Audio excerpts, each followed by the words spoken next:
हे गुन्हे दाखल करण्यात येत आहेत? मी 1.5 वर्ष स्मारक बसवले, त्या 1.5 वर्षात माझ्यावर का गुन्हे दाखल करून मला अटक नाही केलं? ते आत्ता निवेदन दिल्यावर काच? तुम्हाला सांगतो, ज्या भारतीय जनता पार्टीचं सरकार आहे त्या भारतीय जनता पार्टीचं म्हणणं असते की आम्ही हिंदुत्वावर काम करतो, आणि तुम्ही हिंदुत्वावर काम करताय.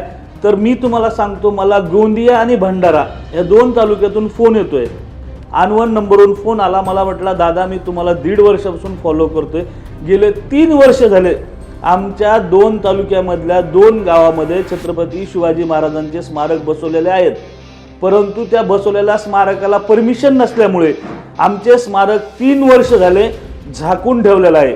मी त्यांना सांगितलं, येणाऱ्या 2-3 दिवसात मी तिथं येतो आणि ते स्मारक काढतो. म्हणजे तुम्ही हिंदुत्वाची भूमिका करताय, म्हणजे शिवाजी महाराज हिंदू नव्हते का?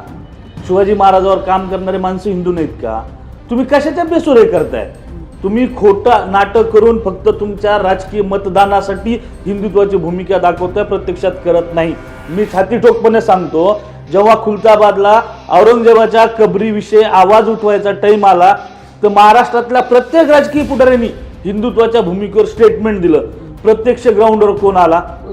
मी गेलो होतो, आणि मी त्यावेळेस सांगितलं होतं की आम्ही धर्मवीर छत्रपती संभाजीराजे शौर्य प्रतिष्ठानच्या माध्यमातून औरंगजेबाची कब्र तिथून काढून मोडून तोडून टाकणार आहेत, फोडणार आहेत. तर हे म्हणल्यानंतर पोलीस यंत्रणा एवढी सज्ज झाली, मला 3 महिने जिल्हा बंदी केली.